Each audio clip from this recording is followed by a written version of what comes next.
Patriots fans, who is going to step it up this 2025-2026 season?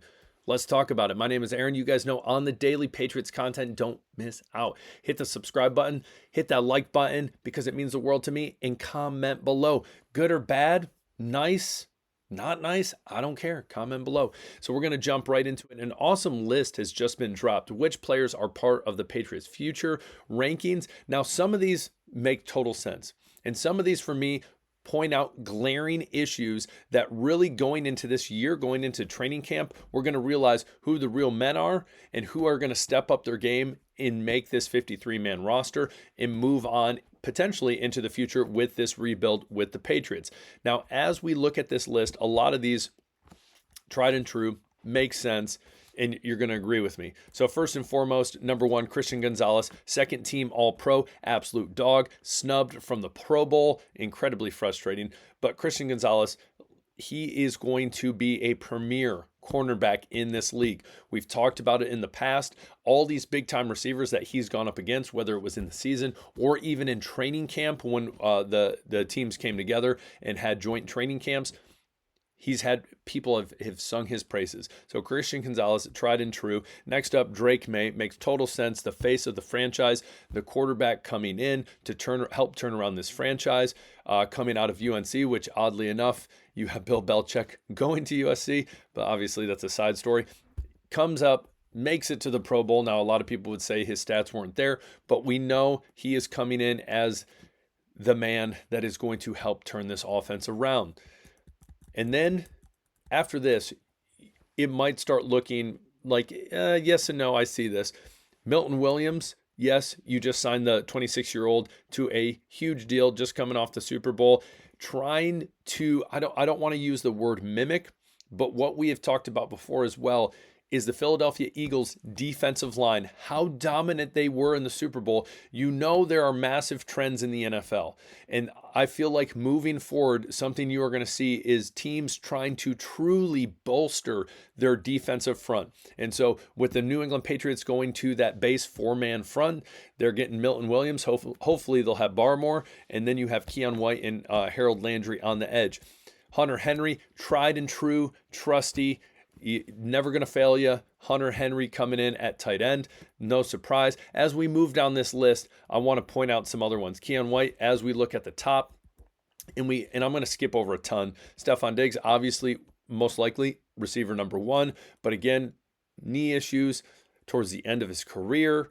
And again, we're looking at the future with this team. Now, this is the first one I want to stop on is Demar Douglas. A lot of people on this show know I am a Demar Douglas, Pop Douglas apologist.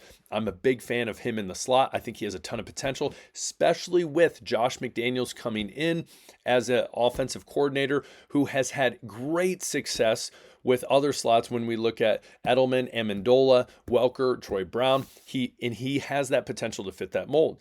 The big question will be as well, and again, I'm trying to avoid a lot of speculation because I know with the draft coming up, that is a lot of NFL talk. A lot of NFL talk is, well, what if we do this? What if we do that? But there is a huge potential, and I think, in my opinion, as we get closer to the draft, I will make these for sure locks, in my opinion, that the Patriots will end up obviously getting a lineman. They will get a kicker, I think, at some point, a running back, and I think a wide receiver. Now, the question is what kind of wide receiver that is. Now, the mock draft we're going to jump into a minute, that is one of the final mock drafts leading up to the NFL draft, has the Patriots selecting a slot wide receiver. So the question that you would have to ask in that situation is Josh McDaniels looking at Demar Douglas and saying, listen, I would prefer someone else to play the slot.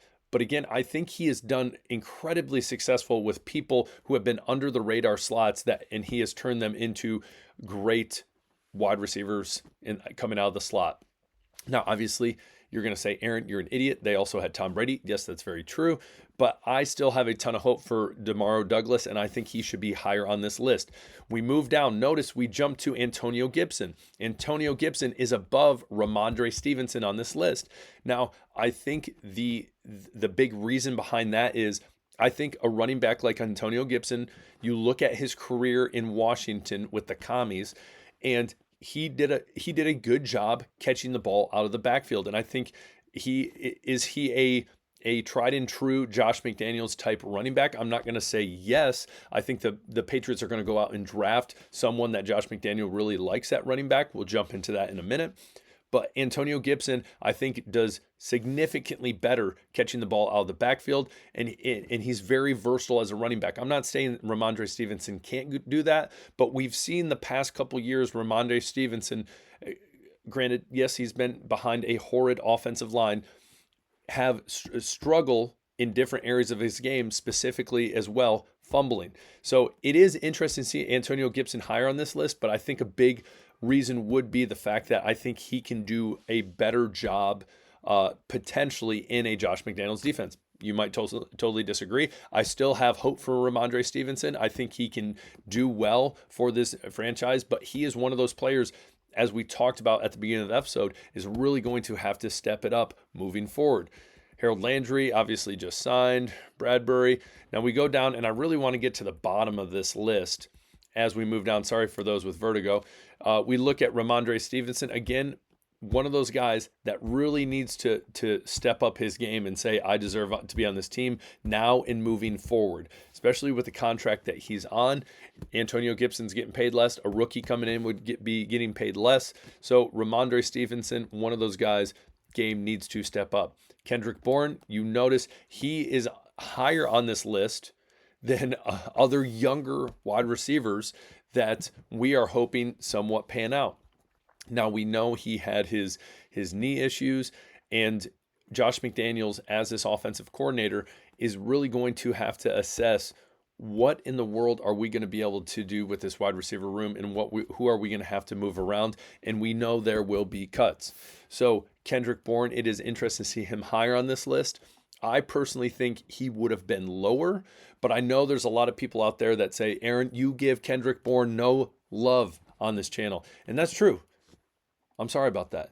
But I'm also, in my mind, trying to be a realist. Again, I'm just a PE teacher on YouTube, just talking. So again, surprise Kendrick Bourne's on this list. Caden Wallace and Layden Robinson, two offensive linemen that we hoped would make a big impact last year. Layden Robinson starting in 11 games is pretty huge, but we saw Sidy Sow as well as a rookie start a lot of games and then kind of just fizzle out and not do so well. So we know Caden Wallace got hurt last year. So the question is, what is going to happen with him moving forward?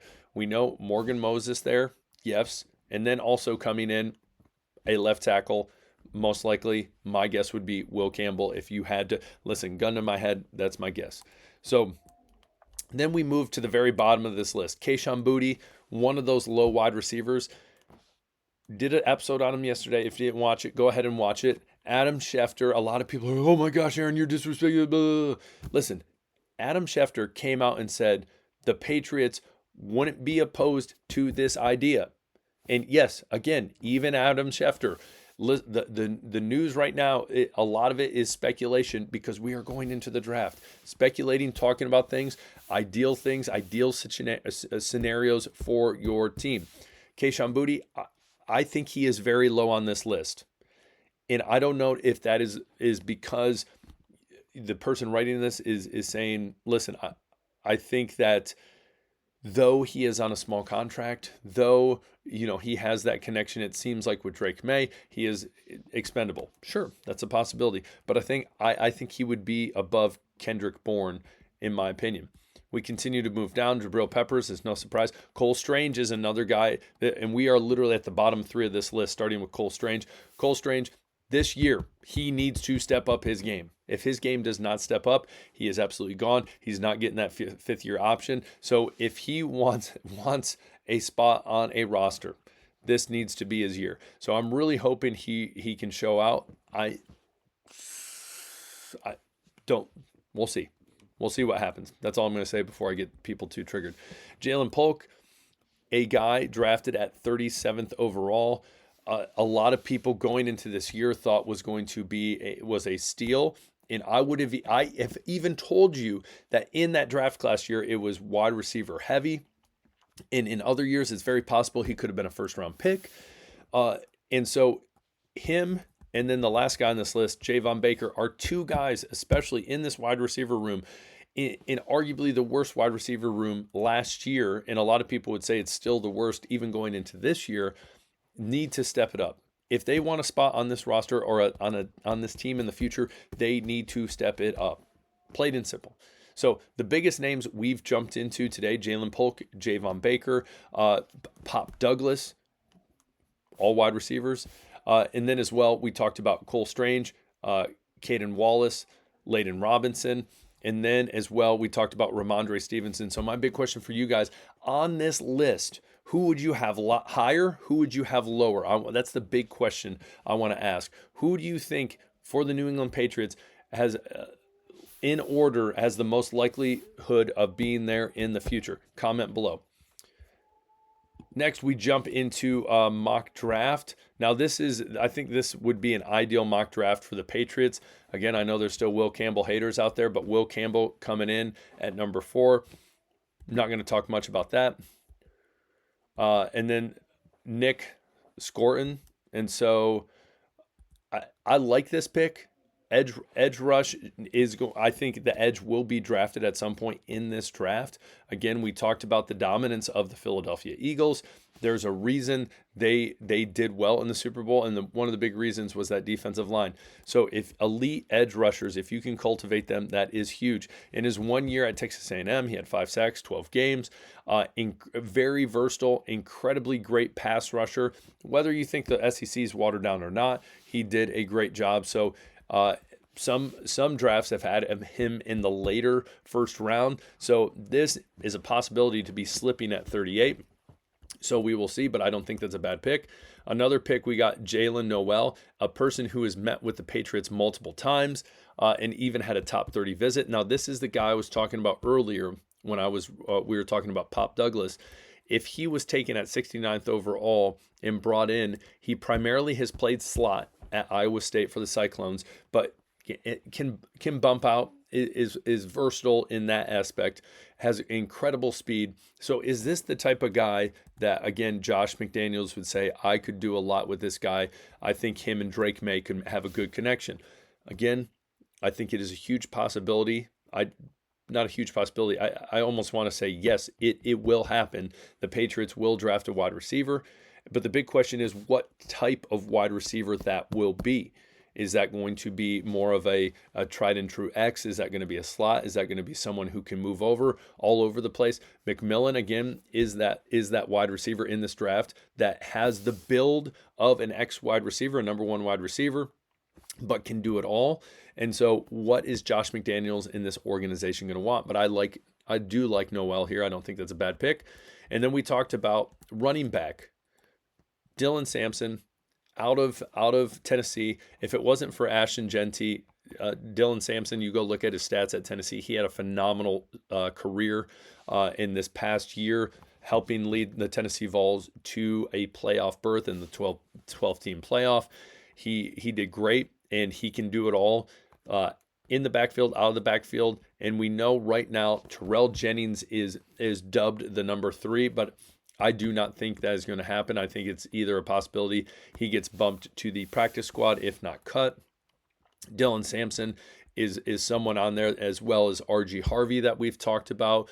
We've talked about Blue from Texas and all these other players. But Dylan Sampson, I think, in the style offense that he played in, being able to catch it out of the backfield, I think will be huge, as well as the fact that he is incredibly versatile on different parts of the field. So I think Dylan Sampson would be a great pick. We look at corner. The question becomes, you know, some of these picks in this draft, as Mike Vrabel has talked about, is ranking of a player, and hopefully need meets that as well. They intersect, but that's probably not always going to. And so, yes, you have Carlton Davis.